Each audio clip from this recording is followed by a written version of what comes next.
एक संदीप नाम का लड़का था जो कि हमेशा शादी के सपने देखा करता था। एक दिन संदीप को बहुत ही गुस्सा आया और उसने अपने पापा से कहा कि मुझे अब अकेले नींद नहीं आती, मुझे भी अब शादी करनी है।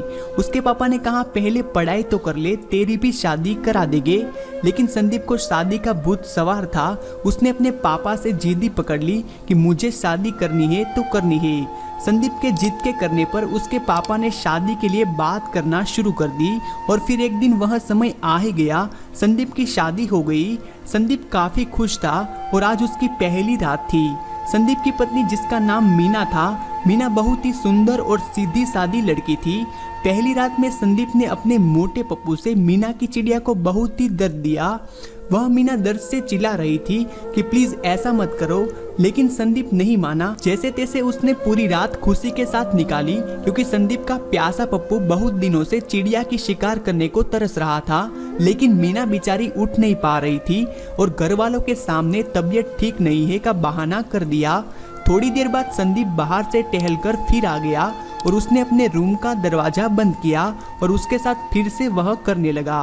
मीना चिल्ला रही थी कि अब तो मुझे छोड़ दो, मुझे बहुत ही दर्द हो रहा है। लेकिन संदीप नहीं माना। अब मीना समझ गई थी कि यह इंसान जो कि मुझे नहीं छोड़ेगा। मीना ने ठान लिया कि अब वह अपने घर जाने के बाद अपने ससुराल नहीं आएगी। अगले दिन मीना के घर वाले बुलाने आ रहे थे। संदीप ने सोचा कि क्यों ना मीना के जाने से पहले एक बार फिर से पप्पू को शांत किया जाए। और फिर संदीप अपने कमरे में आया जहां पर मीना काफी खुश थी। उसके घर वाले उसे लेने आ रहे थे। संदीप ने मीना को उठाया और बेड पर फेंक दिया। मीना समझ गई कि यह मेरे साथ क्या करने वाला है।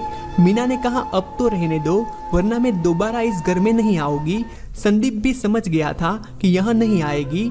फिर उसने पूरे दिन मीना की गर्म चिड़िया को अपने पप्पू से ठंडा किया, जिसे मीना की हालत पतली हो गई थी।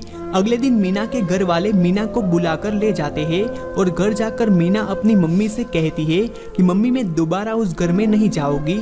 उसकी मम्मी ने कहा बेटा मुझे नहीं पता वह कैसे है, लेकिन तुमको यहाँ कैसे रख सकते हैं, तुमको अपने घर जाना ही पड़ेगा। अगले दिन संदीप मीना को ले जाने अपने ससुराल पहुंच जाता है और मीना को बुलाकर ले आता है।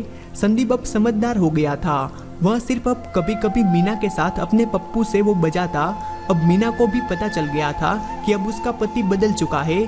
मीना भी खुशी खुशी अपनी चिड़िया अपने पति से शांत करवाती थी और दोनों पति पत्नी खुशी से अपनी जिंदगी जी रहे हैं।